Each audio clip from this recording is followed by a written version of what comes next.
Standing in the kitchen with my wife, beating all. Welcome to Real TTV, baby. It's Friday. Yeah. It's all there, baby. Yeah, it's all there. Yeah, we in the playroom today. It's Friday, y'all.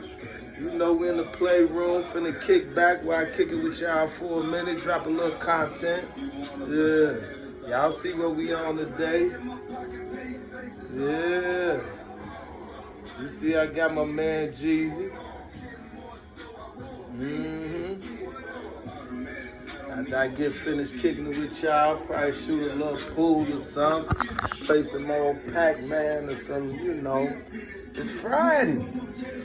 Yeah, Friday, baby. You know what I'm saying? You know, got my Cuban. You understand? Yeah. Boss shit. Yeah. Ain't just talking, and living it, baby.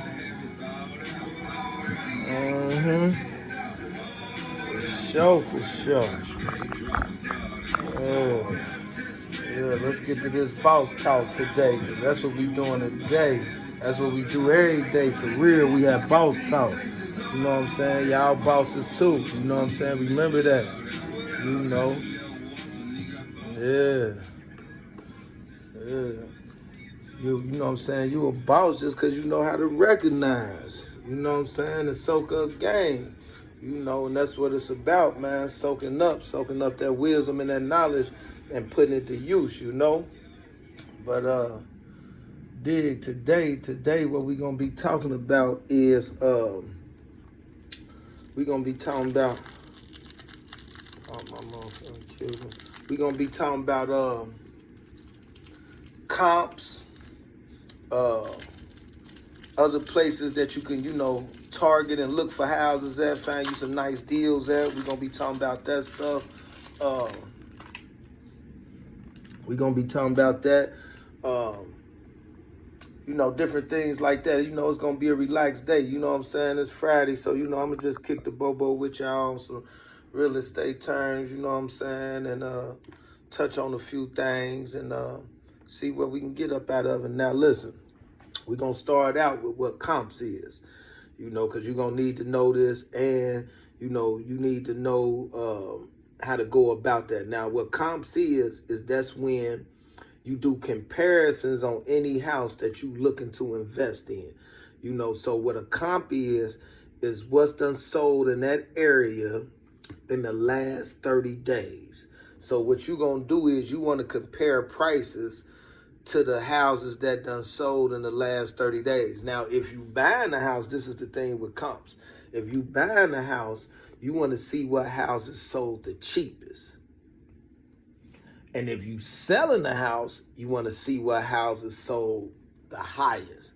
And that's what a comp is. It's a comparison between, you know, if you a seller, you trying to see what houses sold, especially within the range that you trying to sell the house for. That's what a comp is. Comparison and what done sold in that area in the last 30 days, you know, either for the price you trying to sell it for or what done sold for around the price that you trying to buy it for.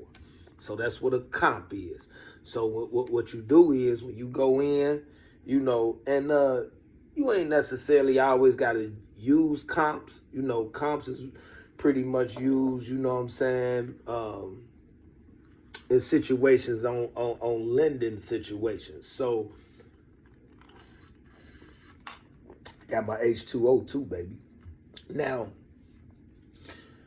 through lending situations, now, you know, you can use them in cash offers too, you know, if it's helpful to you. You know, only use comps if it's going to help your situation, help you, you know, reach the goal that you're trying to reach.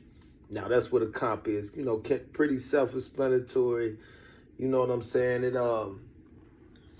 ain't too much to it. Like I say, just a comparison prices. That's what a comp is. So if you hear or, you know what I'm saying, you talking to a realtor and they like, well, I'm going to check the comps in this area. You know what that means.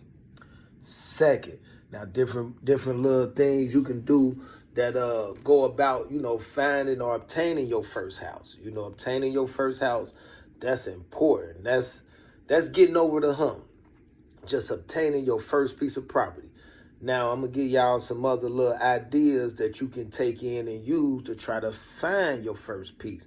Now, I'm going to tell y'all, in different situations that you can look for. Now, God forbid, on any kind of negative things happen to anybody or their family, but it's certain things that when certain situations happen, if you're an investor, you got to be listening out and kind of, understanding the market and how it can apply to you. Now, for instance, I give y'all an example. If you know somebody that's getting a divorce, now, if you know somebody that's getting a divorce and they own some property, that might be a great opportunity for you to go in and make them an offer and basically negotiate a good price between, the two of them to get that, obtain a property that they trying to either sell or figure out what they going to do in a divorce. So, you can obtain property like that, because 9 times out of 10, what happens in divorce proceedings, if it's a house that they own together or whatever, usually they'll sell it and split the proceeds. So, situations like that, people that's, forbid, you don't want to see nobody going through a divorce, just, being real, just life situations. But I mean, it's real life situations. So, what can you do? You didn't have no hand in it. So, you got to think of it like that. Like, I'm just a businessman, I don't mean no harm, but I would like to, buy y'all property, so forth and so on. Also, ain't nothing wrong with riding around in the neighborhood that your target area that you would like to invest in, and also writing down houses that look abandoned, writing down the address, then do a search on the house, on the on any county website, whatever your county is, you go to that website and the auditor site, and you type in the address, and whoever's supposed to own the property, they information to come up, their name or whatever. And what you do is you just do a search to try to find them. There's certain ways you can do different, like little cross searches and stuff like that to find the people or get in touch with them and try to make them an offer like that, especially if it's a distressed property that look like it's abandoned, and sometimes those abandoned properties that you see in different neighborhoods, whether they nice neighborhoods or even lower class neighborhoods, sometimes the person done passed away and they don't have any next of kin, so the house is just there. So, and if you can find out about the house, get information on it, you can actually obtain houses like that from people that done passed away and stuff like that. Also, another third good way of finding houses is at the courthouse, the sheriff's sale. That's a good way to find. You see a lot of investors down there at the sheriff's sale, like in my city down here in Cincinnati, they got a sheriff's sale down at the courthouse every Thursday. And they have 2 kinds of sheriff's sales. They have the sheriff's sale where it's foreclosed through the banks. And then they also have a sheriff's sale, which is the tax sheriff's sale. So, the tax sheriff's sale, that's kind of some of the best sales, because you can literally buy a house from the sheriff tax sale for what they owe in taxes and back taxes. And sometimes, man, you can grab houses from the tax sale. A person might be 30,000-40,000 in back taxes, but the house might be worth 300,000-400,000. So that's a great move. Like that's a real insider. You know what I'm saying? So, but the tax sales only come, like they only do them like every 4 or 5 months. I got to check back and see. because with the corona and stuff, they had switched up all the dates and had cut it out for a while. They had stopped doing it because of corona, but they said they was going to start it back up. So I'm going to check and see. Usually it'd be around May or June when they had those tax sales and the sheriff's sale through the bank. But those be some nice licks too, man, at the sheriff's sale. It'd be some nice ones at that sheriff's sale that you can get, but you got to be careful. Going to a sheriff's sale, now I'm going to tell you, I'm going to give y'all a little story with me that happened at a sheriff's sale, because you got to be paying attention to the plat numbers. Like when you, because what'll happen is, like, when the sheriff's sale come, they'll give you the heads up. So you could look like through the court newspaper, or you can go on the sheriff's site and look at a list of all the houses that's going to be for sale at the sheriff's sale. Now, sometimes what'll happen is they'll auction off the house and maybe the driveway, you know what I'm saying, separate type of thing. So, or like, it'll be like next to, it'd be like 2 plots of land. Like, sometimes the driveway has a different plat number to it. So, just give you a quick example. A lot, like, might be a lot that's a part of the property. And one time I was at the sheriff's sale. You got to be careful, because you'll get in trouble for this, your company. And, because it's going so bad, you raising your hand to bid on stuff. So it was a particular house that I had wanted, and because I kind of knew the history on the house, and I had knew that the people that had owned the house before had really put some money into the house. They had put a lot of money into the house, and the inside, I knew the inside was immaculate. But the catch is, you can't see the inside. You only could walk around the outside. You can't get in the inside to see what's in the inside from the sheriff's sale. But I already knew the inside of the house was immaculate. And the person had a situation. They wasn't around no more. So they had the house at the sheriff's sale. So I went strictly down there for that house. So I'm so geeked to try to get this house and win it on the bid that I get the plot number. It was the plot number that was almost exact same as the plot number on the house that I wanted. And it was like a driveway and just a little patch of land that went to that plot. But I thought it was the plot on the house that I was trying to buy. So I bid it on on the land part of it. In the driveway, I ended up buying a driveway for like $20,000. I bought a driveway, but what ended up happening was they knew me from coming down to the auction, because I was always the sheriffs, and they knew me from coming down there buying property.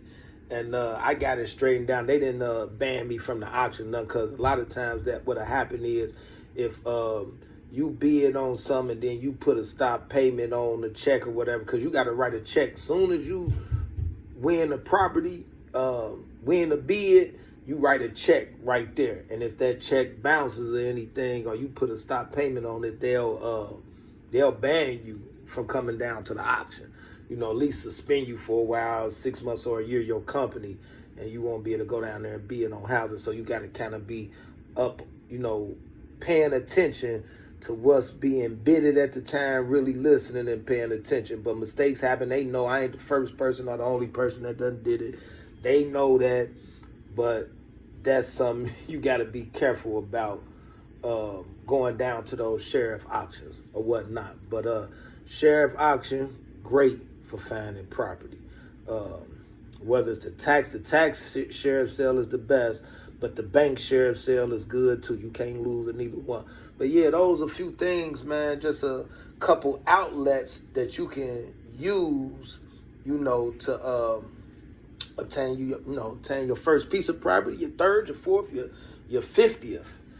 These are just different. I'm just giving you different scenarios and different examples and things that I done went through, and what to do and what not to do. So, with the last story, I was just telling y'all, just make sure, if y'all do go to one of them sheriff's sales, and these is in every city and state. So the stuff that I'm telling y'all, this stuff goes on in every city and state, not just Ohio, going Georgia, wherever you at, Illinois, the real estate game is almost the same. Only difference is the number and the numbers in the economy as far as the cost of living, whatever city or state you in, but it's pretty much the same concept, no matter what. Like the book that I studied and read, How to Flip House by Jay Scott, he's a investor, a realtor and investor in Atlanta, Georgia. And he buys property. That whole book is pretty much him talking about his investments and him flipping and renting property in Atlanta, Georgia, or in the Georgia area, around that area, different counties.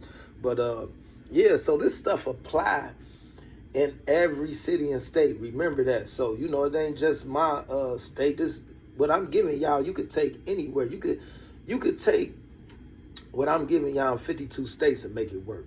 Because it ain't nothing but just either a flux in number or decrease in numbers. But the profit margin is still the same. The profit margin is going to be the same, and that's just what it is. If a house costs wholesale in New York, whatever price, if the average of a house was costing whatever, $100,000, you can still take that $100,000 house and sell it for, I'm quite sure, for $125, $150, whatever, and just using those, different things that I've been telling y'all about.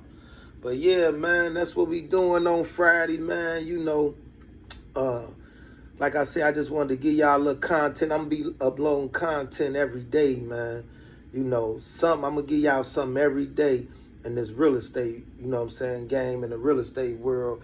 And, and also, too, man, like I say, we going to be having some fun while we doing this. A couple other things I'm going to bring to the channel, you know what I'm saying?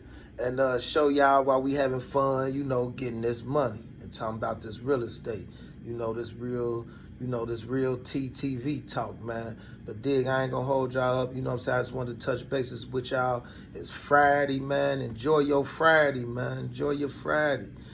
Happy Friday, as they say. Happy Friday, But listen, man, subscribe, like and share, get them likes up for me, y'all. You know what I'm saying? I'm dropping some good stuff for y'all. Come on, man. And spread the word, Spread the word, man. Like I say, subscribe, hit that subscribe button if you ain't already subscribed. Hit that like button, you know what I'm saying, and share, man. You know what I'm saying? But listen, y'all have a blessed one. Y'all stay safe. Y'all stay healthy. You know what I'm saying? And remember, man, you're going to get to where you want to. You're going to get where you want to be at. Just stay focused. You know what I'm saying? Stay strong and keep pushing. All right, y'all. Holler at y'all in a minute. One.